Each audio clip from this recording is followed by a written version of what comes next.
بسم الله الرحمن الرحيم والصلاة والسلام على أشرف المرسلين. This is Professor Mohammed Omari of the University of Adrar, Algeria. I'm a faculty member at the Mathematics and Computer Science Department at the Faculty of Science and Technology.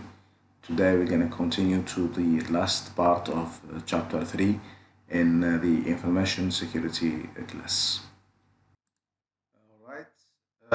For the phishing attack, as its name indicates, we have, for instance, as an analogy, we have a fisherman that uses baits in order to get fishes.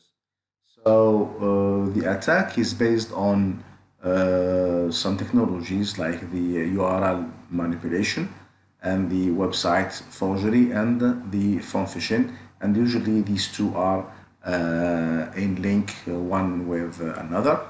The URL manipulation, the attacker sends an HTML code or an email message where the victim clicks on a website or on a link, and that link will redirect the connection to a forged website, which is not a real website, that looks like an legitimate and original websites. For instance, if we have an account with a bank and you have some money on that bank, so the phishing attacker will send you a link saying that you need to modify your information or something happened in your account, so you need to access it as soon as possible. When you click on that link, you will get into a web page that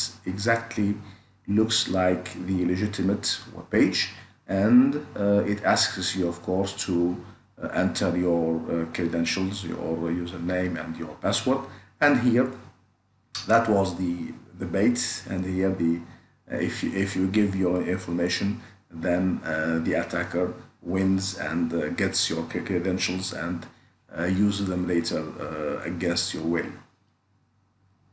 إذا فيما يخص هجوم الصياد أو الاصطياد كما يظهر من الاسم، الهجوم يعتمد على إرسال طعم إلى المستهدف وإلى الضحية، وفي العادة تستخدم 3 طرق، اللي هي التلاعب بعنوان الموقع، وتزوير واجهة الموقع أو الموقع في حد ذاته، والأتاك الثاني اللي هو اصطياد عن طريق الهاتف.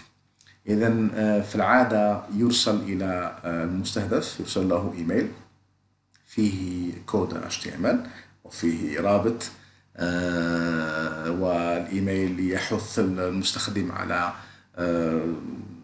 الدخول إلى البنك، أو هناك مشكلة وقعت في حسابك يعني على البنك، ومثلا ويطلب منك أنك تدخل بسرعة وتحاول حل المشكل الموجود مثلا على هذا البنك. فبمجرد الضغط على الرابط سوف توجه إلى موقع مزور. الموقع المزور الذي يشبه تماما الموقع الأصلي الذي أنت معتاد إلى الدخول إليه، وطبعا كالعادة يطلب منك إدخال بعض المعلومات ككلمة السر واسم المستخدم إلى غير ذلك. وبمجرد إدخال هذه المعلومات سوف يعني يتحصل المهاجم على ما كان يريده. يعني أرسل لك طعما اللي هو المساج اللي هو الرسالة، وبعدما عرض عليك الموقع المزور أنت صدقت ذلك وأدخلت وأعطيته معلوماتك، وبالتالي تم الهجوم عليك باستخدام هجوم الاصطياد أو هجوم الصياد. The second type of phishing is phone phishing, which is one category of social engineering. Here the attackers use the telephone and calls the victim on the telephone and pretends that it is someone from the bank, for instance, and it is or he will ask you to give him some information about about your bank, for instance, or your financial information, and because he knows how to talk and he knows the usual questions that a banker asks, then you might give him your information, and then you end up as a victim of phone phishing. إذا الاصطياد عن طريق الهاتف هو أحد الهجومات التابعة للهندسة الاجتماعية التي يتدخل فيها البشر وتتأثر فيها العواطف أو التهديد وما إلى ذلك. وفي العادة أن المهاجم يكلم الضحية ويقدم نفسه على أنه ممثل لمثلا شركة أو لبنك معين، وهذا البنك أنت عندك حساب عنده، وطبعا هو يستخدم كل الوسائل الإقناع التي تظهره أنه أحد ممثلي البنك، ويطلب منك بعض المعلومات الخاصة بك، رقم حسابك إلى غير ذلك، وبمجرد إعطائه ذلك سوف طبعا يتحصل على هذه المعلومات ويستخدمها يعني في استخدام غير شرعي أو استخدام لا يرضي الزبون. So here is the first video that explains further the phishing attack.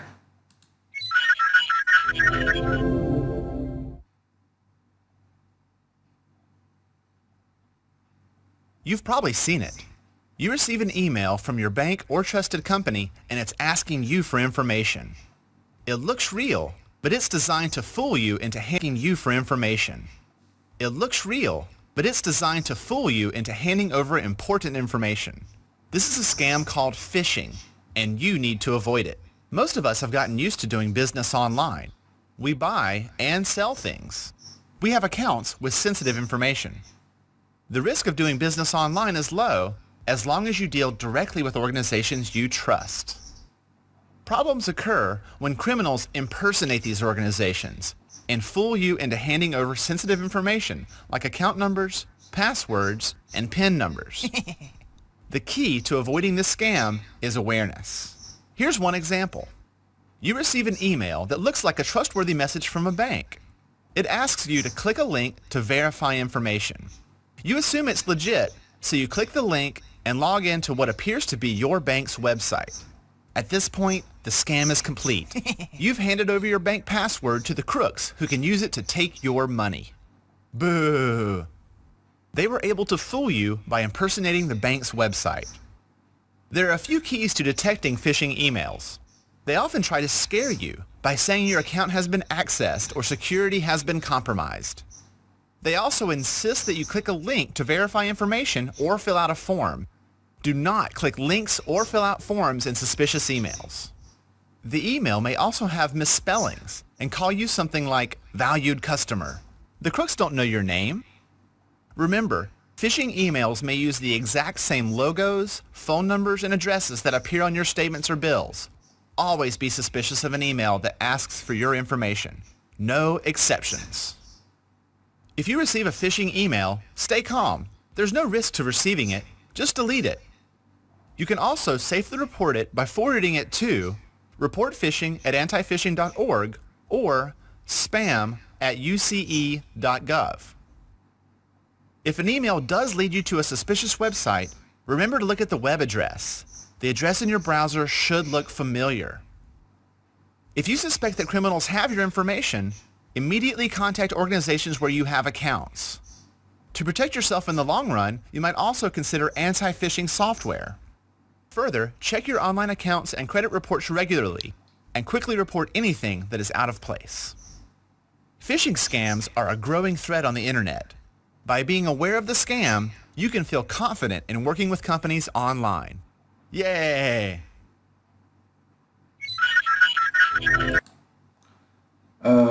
Another attack which is similar to phishing is called farming. Farming is linked to a redirection of the access to a website, let's say for instance the bank website, to another website that looks like the legitimate one. That's why farming is similar to phishing, but the technique here is different. Usually when you type a valid URL, access will be redirected using either a Trojan or a worm that controls your address bar and that changes the website URL from the one that you have entered, which is legitimate, to another one which is illegitimate, and you get access to it. This is the first technique to attack you. The second technique is to compromise the DNS. If you have, of course, usually we are connected to a DNS in order to convert names of websites into an IP address. Now, if you type the regular name of your bank, www.bank.com, and that request goes to the DNS system and server, and this server is compromised, and instead of giving you the legitimate address, the compromised DNS will give you an invalid address or another address that is the address of the attacker or the forged website, and thus you will be redirected to another website which is illegitimate, and this is what we call a farming attack. إذا هجوم المزارع أو الزراعة ويشبه هجوم الصياد، من حيث أننا سوف نذهب إلى موقع غير صحيح أو موقع غير قانوني أو موقع مخادع، لكن طريقة الهجوم تختلف.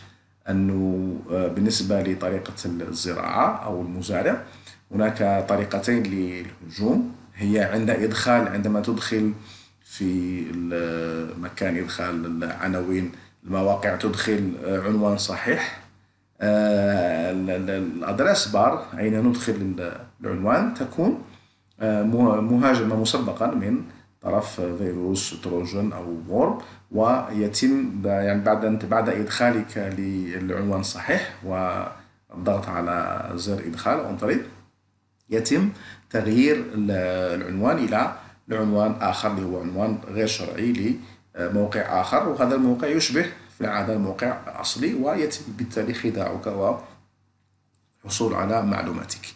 هذه طريقة أولى. الطريقة الثانية هي عوض مهاجمة الأدرس بار يهاجم الدومين نيم سيستم، اللي هو النظام خاص بتحويل الأسماء المواقع إلى عناوين IP، بمعنى أدخل مثلا www.google.com وأبحث في العادة في الدومين نيم سيستم يعطيني الموقع ولا يعطيني الأدرس IP الخاصة به، مثلا الأدرس الشهيرة اللي هي 8.8.8.8، وأستخدم هذا الأدرس في إرسال أي طلب إلى موقع جوجل. نفس الشيء بالنسبة إلى موقع البنوك إلى غير ذلك. إذن في الحالة هذه أنا عندما أدخل عنوان صحيح سوف يذهب قبل اسم الموقع أو اسم العنوان البنك إلى الدومين نيم سيستم، لكن هذا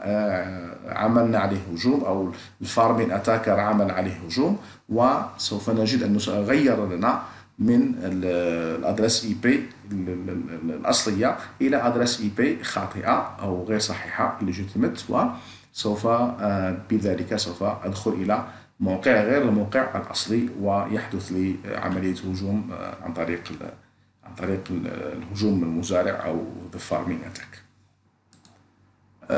Here is a second video that talks about farming. This video will try to create awareness among the internet users about the trends of online identification theft known as farming. It will explain how it works and steps that can be taken to prevent it from happening. It will also show the differentiation between farming and its cousin phishing. Let's begin by explaining what farming is and how it works. Farming is an internet scamming practice in which malicious code is installed on a personal computer or server, misdirecting users to a fraudulent website without their knowledge or consent. Farming has been called phishing without a lure. Here is a simple analogy to illustrate how farming works. Imagine that whenever you want to go to your bank, you pick up your phone directory and look up for the bank's address. Once you have the bank's address, you then make your move to the bank. In farming, a simple way that attackers can do is by replacing the phone book with the one that they created. Now when you pick up that rogue phone book, you get the bank's address. It will actually give you the wrong address. At this wrong address, the attackers will have set up a fake bank that looks just like your bank. When you do business with this fake bank, you'll give up all your sensitive bank account information. However, you'll never realize that you were at a fake bank since you trusted the address that you got from what you thought was your legitimate telephone book. Large numbers of users can be victimized because it is not necessary to target users one by one. Farming can actually redirect large numbers of users to the fake bank. Now let's look at this scenario in a technical term. First of all, let's replace the phone book with a domain name system or a DNS server.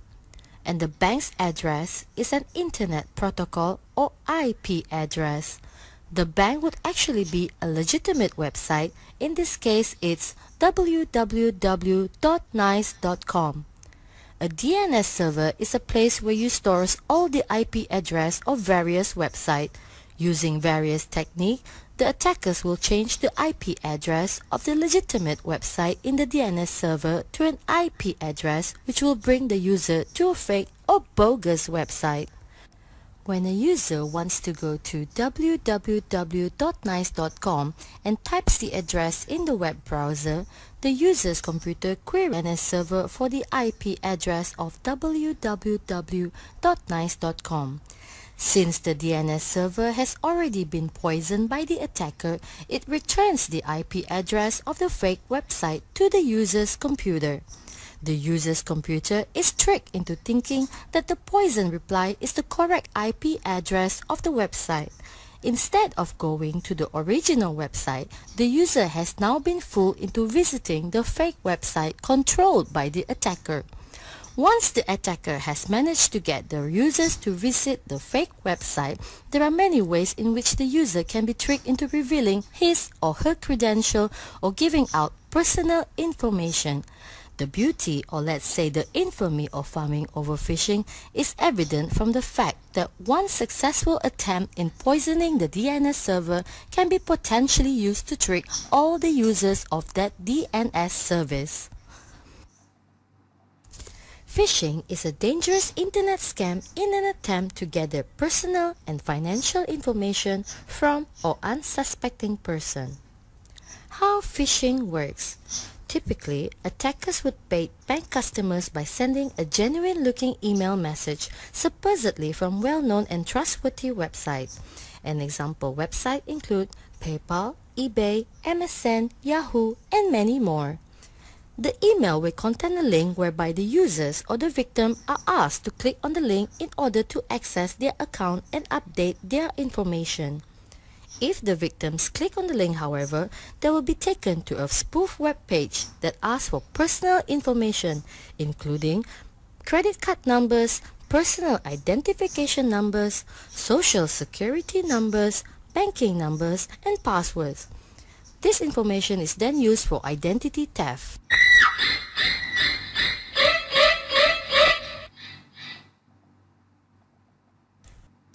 In phishing, the attacker sends out legitimate-looking emails appearing to come from some of the web's most popular sites in an effort to obtain personal and financial information from individual recipients. However, pharming attacks do not require an attacker to send emails. In phishing, the attacker targets individual computer users one by one only, whereas in farming, larger numbers of computer users can be victimized because it is not necessary to target individual one by one and no conscious action is required on the part of the victim. Farming are more difficult to detect. Instead of relying users to click the link in the fake email, farming can actually redirect users to fake website even if they type the right website's address. What website developers should do? Given the distributed nature of farming attacks, it is difficult to prevent them completely. However, the following precautions can be taken. Use SSL certificate to help establish the true identity of your website. SSL is an acronym for Secure Socket Layer. SSL certificates cannot be duplicated and thus are very effective in alerting a user about a pharming attack. Ensure that the DNS server have been secured and hardened. The important point to note is to switch off recursive queries in the DNS server configuration.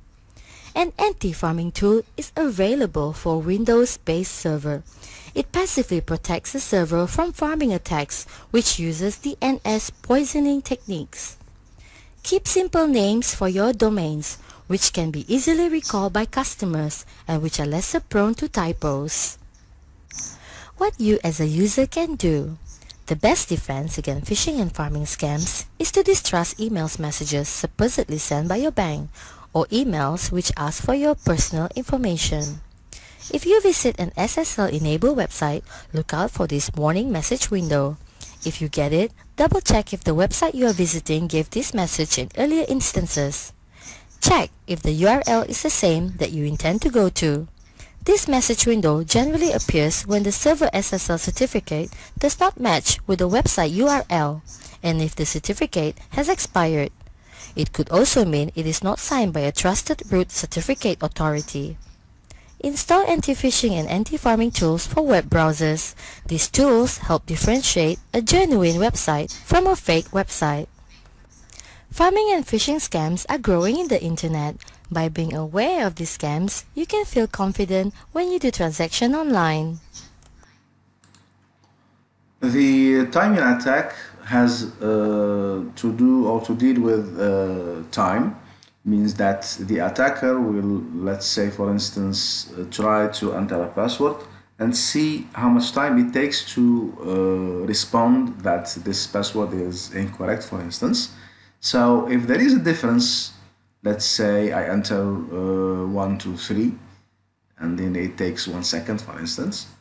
Now if I enter 1, 2, 3, 4, 5, 6, it will take 2 seconds. Now the attackers somehow use this kind of information in order to build what you call statistical analysis or a crypt analysis, especially if we are using cryptographic keys, if we are using encryption and encryption keys, and the study on the time that it takes to reject or to detect that the entered information is incorrect. That information, that statistical information that has a relation with time might help the attacker to access or to predict what is the correct password or the correct key that has been used in encryption. إذا الهجوم الخاص بالتوقيت أو الوقت هو هجوم متعلق بالوقت أو وقت المتطلب لمعالجة مثلا كلمة سر معينة حتى ولو تكون خاطئة. المهاجم يبعث كلمة السر أولى مثلا 1 2 3 ويحسب وقت الإرجاع كم أخذ وقت لمعالجة هذه المعلومة ويعطينا أنها خاطئة. نحن نعلم أنها خاطئة لكن الوقت الذي أخذه هذا مهم بالنسبة للمهاجم. ثم يدخل كلمة سر أخرى 1 2 3 4 5 6 وينتظر الوقت الذي أخذته النظام من السيستم لمعرفة أن هذا الكلمة المرور الثانية أيضا غير صحيحة. إذا في اختلاف في التوقيت بين الأول والثاني، إذا المهاجم سوف يبني يبني طريقة ولا خطة الاكتشاف أو فك التشفير ولا فك الترميز الخاص بكلمة السر مثلا أو بأي معلومة أخرى عندها علاقة بمفاتيح التشفير. إذا كان الوقت مختلف من إدخال إلى آخر يمكنه أن يستغل هذه الفجوة ولا هذه المعلومة الإضافية اللي هي أنه ليس كل كلمة السر خاطئة لها نفس توقيت الإجابة من طرف النظام أنه هذه كلمة خاطئة. إذن يمكن، هذا ليس أكيد، يمكن للمهاجم أنه يستغل هذه المعلومة من أجل تصغير حجم الاحتمالات ويمكنه أن يصل إلى كلمة السر الصحيحة عن طريق استغلال وقت الرفض أو الوقت المستخدم في رفض كلمات السر الخاطئة. Alright, the viruses or the virus attack, which is a very well-known term in information security. A virus computer has an analogy of the flu virus that is well known. It is well known that it can spread and it can replicate, but of course the property of a virus that it has to be hosted by a cell. This is I'm talking about the human virus or the flu virus, for instance, has to be hosted by a cell. So the same thing that the same analogy, the malicious code, which is the virus, has to find a legitimate program, a normal program, and the virus will get inserted inside that program in order to alter the way that this program works. So once the program is initiated, so the virus stays silent and dormant until we execute the hosting program. We should have a hosting program. Now that virus will be active, will be run, and it will do the harmful thing that it is designed to do, and it will replicate itself and spread inside the machine from one host or from one program to another and do the malicious code that is supposed to do. إذا بالنسبة للفيروسات هي جد شهيرة في عالم الأمن السيبراني. الاسم الفيروس مشتق من الفيروس العادي اللي هو مثلا فيروس الزكام الذي ينتشر ما بين الناس وبين الأشخاص، فنفس الشيء بالنسبة إلى الفيروسات تنتشر وتتضاعف وتنتقل من برنامج إلى آخر. الشيء المميز عند الفيروسات أنها يجب أن يكون لها حاضن كما في الفيروسات العادية. بالنسبة للفيروسات يجب أن يكون لها حاضن، بمعنى يجب أن يكون عندي برنامج عادي، برنامج، والفيروس يدخل ضمن ولو يتم إدماجه ضمن التعليمات ولا ضمن الكوماند الأوامر الخاصة بالبرنامج الأصلي، ويصبح عندنا برنامج جديد اللي فيه البرنامج القديم زائد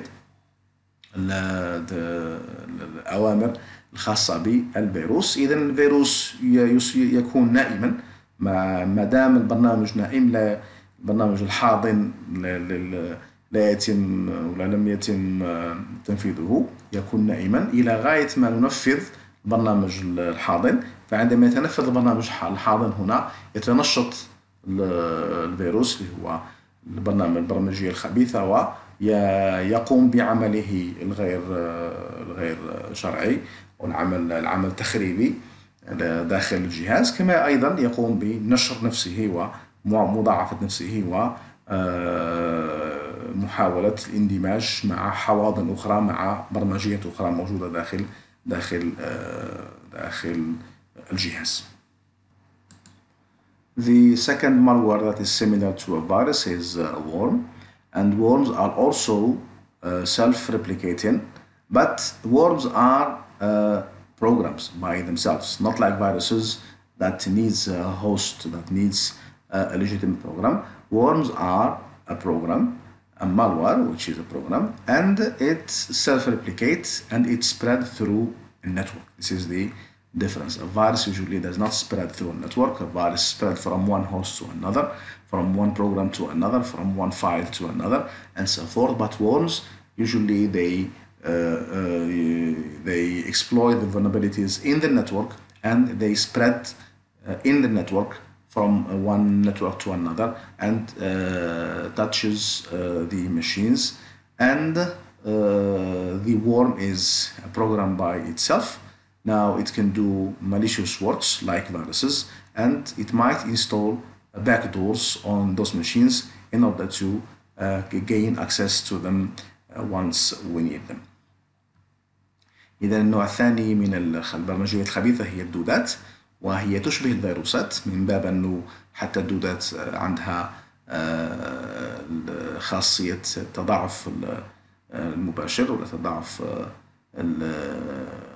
بدون يعني تضاعف خاص. الآن الدودات هي برمجيات قائمة بذاتها على عكس الفيروسات التي الفيروسات تحتاج إلى حاضنات وتحتاج إلى برنامج أصلي وتندمج داخله. أما بالنسبة للدودات فهي في حد ذاتها برمجيات قائمة بذاتها، برنامج كله عبارة عن دودة وهو برنامج خبيث، ومن خصائصه أنه ينتشر عبر الشبكات عكس الفيروس الذي ينتشر بالتماس أو بالتواجد في نفس المكان. الفيروس إذا كان فيه ملف تم أو محتضن لفيروس، فالملف الذي بجنبه سوف يتم نقل الفيروس إليه، على عكس الدودات. الدودات هي برمجيات قائمة بذاتها وهي التي تقوم بالعمل التخريبي وتنتقل من شبكة إلى أخرى وتقوم بالاستحواذ على الباند باسونت، على العصبة المارة، وعلى التدفق، وربما طبعا تقوم ببعض الأعمال التخريبية كمسح الملفات إلى غير ذلك. ويمكنها أيضا أنها تثبت أبواب خلفية على أجهزة الكمبيوتر، وهذا من أجل الرجوع إلى هذه الكمبيوترات مرة أخرى في حال ما إذا أردنا أن نستغلها. The third type of malwares is Trojans, and also this term is confused with viruses and worms. The same thing. A Trojan horse is a program. It is not self-replicating, but it is a malware. And the Trojan, or the name Trojan, is very well known in the Greek mythology, where a wooden horse has been used in order to access the city of Troy. So the same thing here. The Trojan horse malicious program is a program which looks innocent. The program looks fine, like a game. We have a free program or a game and everything is fine. We download this program from the internet and it starts running and everything is or looks fine. But this program has a hidden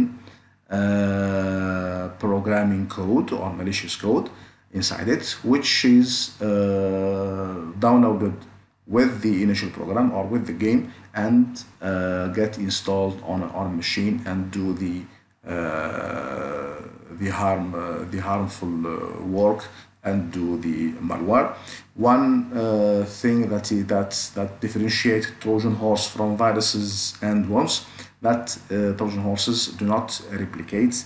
They only enter the machine or the network with a good-looking or innocent-looking way as a game and start doing the bad things like deleting files or changing the directory and so forth without knowing that we have a Trojan. So this is the main difference of a Trojan compared to viruses and worms.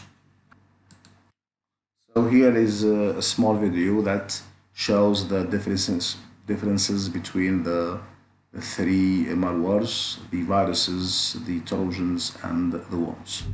Viruses, worms, and Trojan horses are all malicious programs that can cause damage to your computer, but there are differences among these three. What is a virus? A computer virus attaches itself to a program or file, enabling it to spread from one computer to another, leaving infections as it travels. Like a human virus, a computer virus can range in severity. Some may only cause mildly annoying effects, while others can damage your hardware, software, or files. Almost all viruses are attached to an executable file, which means the virus may exist on your computer, but it actually cannot infect your computer unless you run or open the malicious program. It is important to note that a virus cannot spread without a human action, such as running the infected program. So what is a worm? A worm is similar to a computer virus by design and is considered to be a subclass of virus. Worms spread from computer to computer, but unlike virus, it has the capability to travel without any human action. The biggest danger with a worm is its capability to replicate itself on your system. So rather than your computer sending out a single worm, it could send out hundreds or thousands of copies of itself, creating a huge, devastating effect.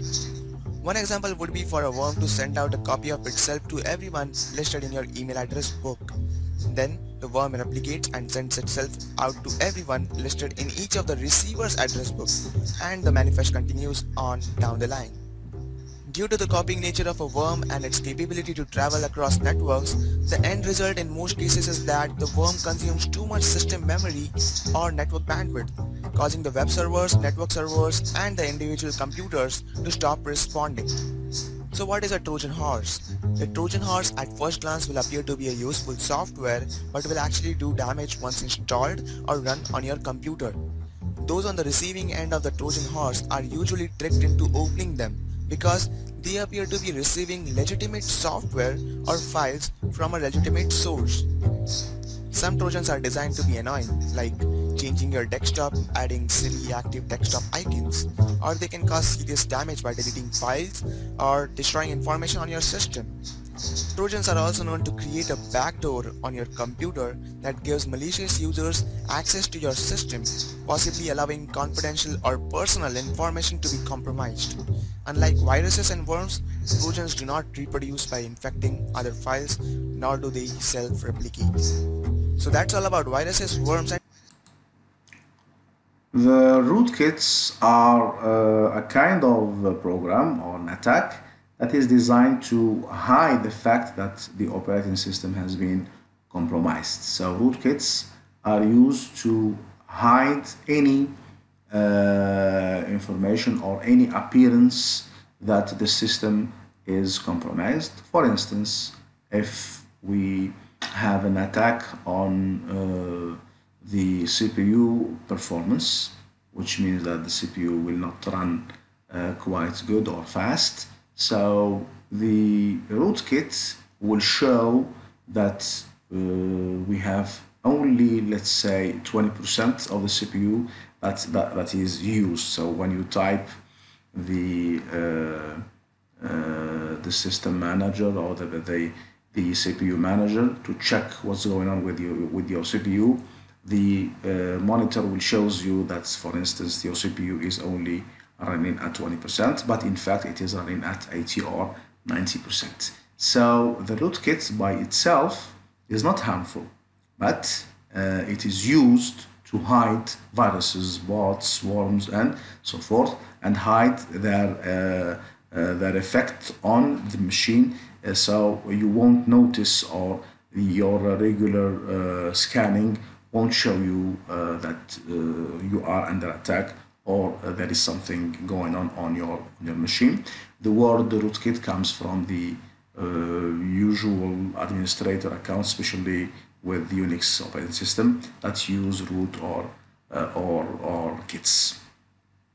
So the main use of rootkits, they are not attacks by themselves, but they are helping other malwares to do their work in the night or in the silence without having any indication that we are under attack.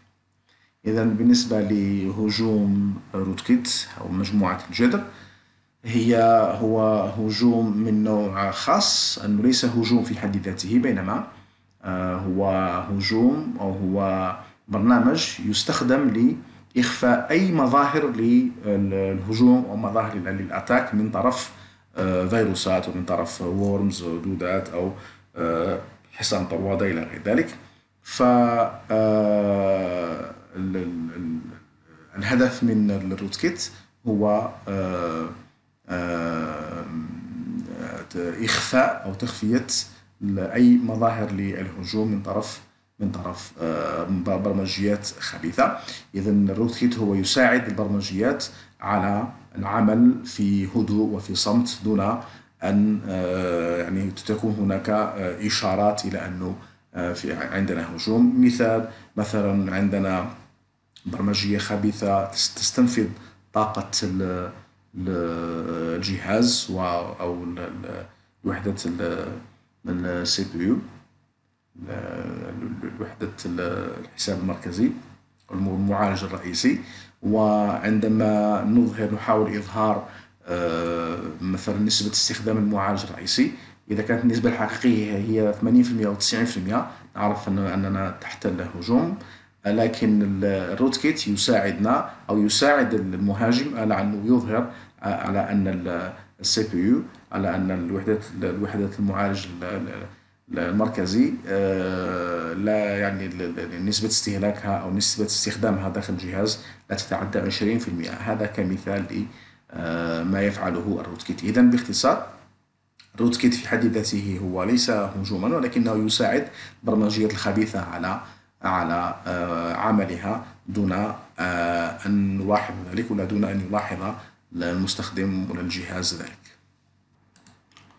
Another attack is called the Smurf Attack, which is one kind of denial of service attack that uses the spoofing. The attacker knows that the protocol IP uses another protocol called the ICMP, the Internet Control Message Protocol, and one of its command is called the ping command. Everyone knows what is a ping command. We use it as a way to test our connection from our machine to another machine. Now the attacker, let's say if the attacker wants to attack a machine in a network, it will use the broadcast IP address of that network.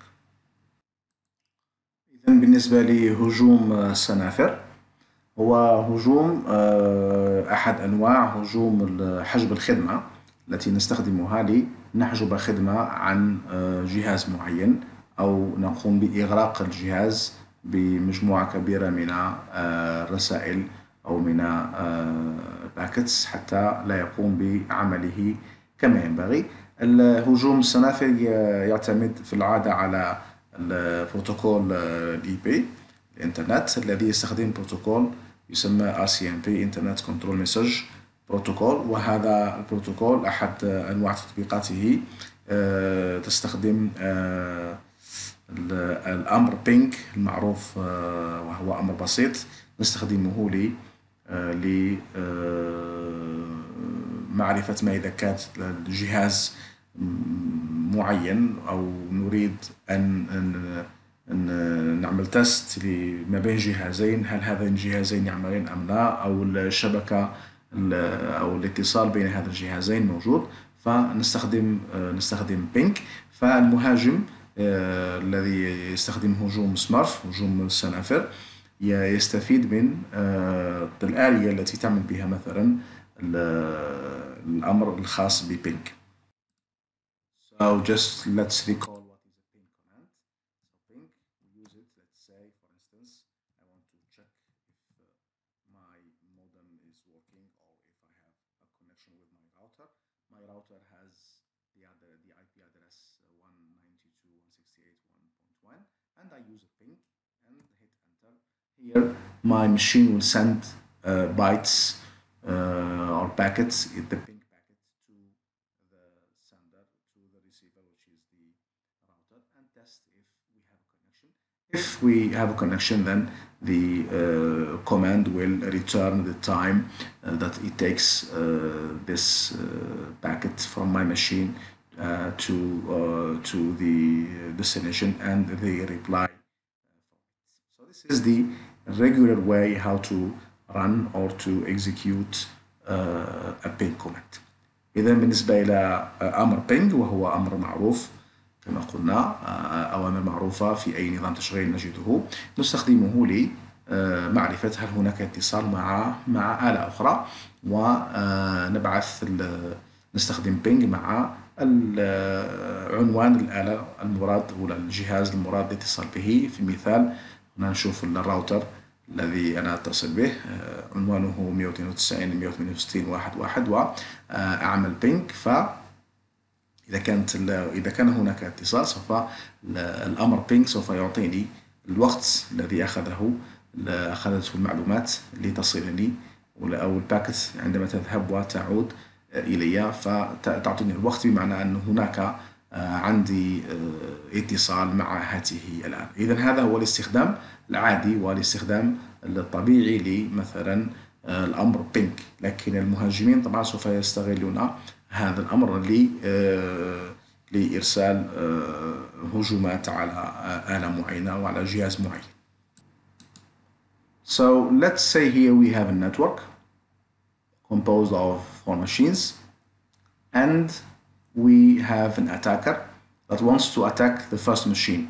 So let's say the machines have IP addresses 10.1.1.1, this 1.2, 0.3, and 0.4, and they all share the same network address, which is 10.1.1.255, our broadcast address, if we are using this as a broadcast address. Now the attacker, let's say for instance, sends packets to the entire network using the address to 10.1.1.255. Let's say for instance that this is the victim, not the attacker, this is the victim. So of the address 10.1.1.1, this is 0.2, 0.3, 0.4, and 0.5. Now if this one is the attacker and wants to attack this machine, now this one will send the address or the IP address, or uses the destination address as 10.1.1.255, which means that this packet will be sent to every machine in the network. Now in the way back, since we are using, or the attacker has used a source address of a machine that is to be attacked, now all the machines, they will reply. This is the let's say the vulnerability of the ping command. We will have a reply. So this is first reply, second reply, third reply, and fourth reply, and all those replies will go to the attacked machine, and this machine will be hacked or will be attacked as a denial of service attack. إذا بالنسبة لهجوم سمارف قلنا هو عبارة عن هجوم يستخدم شبكة ويستخدم عنوان خاص بالشبكة، عنوان بث عام خاص بالشبكة. نأخذ في مثال هنا عندنا آلة أو جهاز له أدرس IP 10.1.1.1، والأجهزة الأخرى الموجودة في الشبكة 2, 3, 4, 5 إلى غير ذلك، وهذا الجهاز يريد أن يهاجم هذا الجهاز عن طريق سمارف أتاك. فعوض استخدام عنوانه هو 1.2 سوف يستخدم سبوفينج، ويغير من الباكت من العنوان الادرس IP في الباكت، ويخرجها بنقطة 1 عوض نقطة 2، ويستخدم الديستنيشن ادرس اللي هو العنوان الوصول اللي هو 255. هذا ال 255 في العادة نتركه كعنوان عام للشبكة إذا أردنا أن نرسل معلومة إلى كافة الشبكة، عوض لكل جهاز لوحده سوف نستخدم العنوان العام اللي هو 255 معناها كل الشبكة. طبعا البينج كوماند التي سوف نستخدمها سوف تصل إلى بما أنه استخدمنا ديستناسيون هي 255 معناها سوف تصل إلى كل الأجهزة الموجودة في الشبكة. طبعا من أحد نقاط ضعف أو أحد خصائص بينج أنها سوف نرجع الرد إلى العنوان الأصلي، والعنوان الأصلي هنا هو العنوان غير العنوان المهاجم اللي هو 10.1.1.1. إذن كل الأجهزة الموجودة في الشبكة سوف ترجع لنا وسوف ترد ببينج على أو رد بينج على الجهاز المراد مهاجمته، وبالتالي هذا الجهاز سوف يستقبل كم هائل من الرسائل، وهنا يصبح الجهاز تحت هجوم denial of service، هجوم حجب الخدمة. طبعا في هذا المثال عندنا 4 أجهزة فقط، لكن نتخيل أنه عندي 1000 جهاز أو 2000 جهاز، فيمكنني أن هذا الجهاز يتم مهاجمته ب1000 رسالة في مرة واحدة، وبالتالي سوف نشغله عن القيام بعمله المنوط به. The last attack that we will talk about today is the SYN flag attack. This attack has a relation with a protocol called TCP, which is a very well-known protocol at the transport layer. Here the attack will exploit the three-way handshaking that exists in the TCP connection. The regular connection is in TCP mode that the sender will send a SYN message, synchronizing message to the server or to the machine that he wants to connect to. And if the machine accepts or the server accepts, he will send an acknowledgement of the first message and a SYN message to open a connection-oriented communication between it and the client, and the client will reply with an acknowledgement that it has received the last packet, the last SYN packet. So we call this a three-way handshaking that exists in the TCP protocol. Now the attacker will exploit this vulnerability because we are taking time. He will get into the middle and leaves the server without any acknowledgement. So the attacker will send a SYN synchronization packet to the server or to the other site, and the server will reply with a SYN and acknowledgement packet, and the server will wait for the reply from this client, which is an attacker, but the attacker never send the acknowledgement. So the server is now waiting. One attack, two attacks, three attacks. Now the server will get busy because it has opened a lot of connections, and it is waiting for a reply from the attacker to send an acknowledgement or the last shaking from the three shaking that a connection is supposed to be built. Now, if a legitimate user trying to make a connection with the server, he finds the server busy, which means here now or the attacker has launched denial of service attack on this site or on the server, exploiting the vulnerability that exists in the TCP protocol. إذا بالنسبة لهجوم SYN flood هو إغراق تزامني أو إغراق التزامن. هذا الهجوم خاص ببروتوكول شهير معروف في الطبقة الثالثة اللي هي طبقة ترانسبورت لاير بالنسبة لطبقات الانترنت بروتوكول، وفيه بروتوكول معروف يسمى TCP. وهذا TCP مبني على عندما نريد أن نبني اتصال موجه avec connexion، فعندنا استخدام لثلاث مساجات أو ثلاث رسائل، SYN وSYN acknowledgement acknowledgement معناها طلب التزامن ولا synchronization، ثم الموافقة على طلب تزامن مع طلب تزامن آخر من يعني اللي هو العكسي، هذا من المرسل إلى المستقبل وهذا من المستقبل إلى هذا من المستقبل إلى المرسل وهذا هذا من المرسل إلى المستقبل وهذا من المستقبل إلى المرسل. ثم عندما يعود في النهاية عندنا مسج ثالث الذي عن طريقه نوافق على فتح القناة ما بين المرسل والمستقبل. إذا في الحالة العادية المرسل يرسل طلب SYN ومعناها يطلب فتح TCP connection TCP، والسيرفر أو الخادم والموزع يوافق على الطلب، وهو أيضا يطلب فتح عكسي لكونكسيون من المستقبل إلى المرسل، وعلى المستقبل أنه يبعث موافقة acknowledgement أنه موافق على الفتح الثاني لهذه القناة. إذن هذا يسمى هذا الكونيكسيون تسمى 3-way handshake، معناها سلام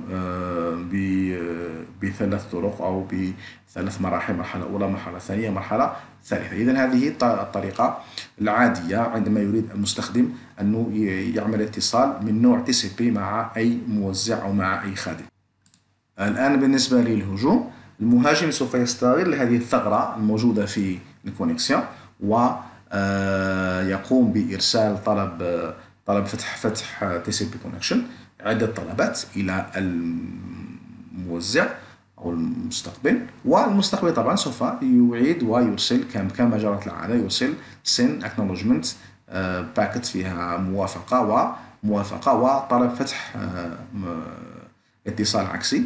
لكن الآن المهاجم عوض أن يتم العملية في الطرف الثالث والمرحلة الثالثة سوف يسكت ويترك الموزع معلقا ولا يجيب عليه، يتركه معلقا. إذن في الحالة هذه سوف بعد إرسال عدة طلبات يكون الموزع ينتظر في الإجابة لعدة طلبات ويبقى ينتظر، وكل موارده تصبح محجوزة لهذا المهاجم. إذن عندما يأتينا المستخدم العادي ويريد طلب خدمة من الموزع، يجد أن الموزع سوف يكون مشغول، وبالتالي هنا هذا الموزع أصبح تحت هجوم حجب الخدمة أو denial of service. Alright, so here we came to the end of chapter 3. Here's a video that gives some hints about the differences between different malwares like viruses, Trojans, and so forth. Viruses, worms, Trojans, and bots are all part of a class of software called malware. The overwhelming majority of malware is created to make money illegally, often by stealing sensitive and confidential information from victims' computers and mobile devices. Malware can also be used for cyber vandalism, cyber espionage, hacktivism, cyber warfare, and various other reasons. Malware can make entry onto your computer via questionable file downloads, visiting infected websites, or through email containing a seemingly benign link or attachment. Common types of malware. Viruses. Almost all viruses are attached to an executable file, which means the virus may exist on a system but will not spread until a user opens the infected program. Viruses often originate on the internet and spread when downloading a file infected with a virus, peer-to-peer file sharing, or email attachment. Trojan. A Trojan is a harmful piece of software that looks legitimate. Users are typically tricked into leading and executing it on their systems. Trojans can not only steal your sensitive data, they can also give cyber crooks access to your system. Trojans are employed to gain access to your computer's financial and personal information. Ransomware. Ransomware holds your PC hostage and demands money. It locks up your computer, threatening to destroy data, demanding ransom or a payment for release of your data, files, or to regain the ability to use your computer again. Spyware. Spyware secretly gathers private information about the user activity, such as internet usage, and logs keystrokes via the process of keylogging to steal passwords and other sensitive data. Worms. Worms can replicate themselves and infect multiple computers on a network, causing major damage.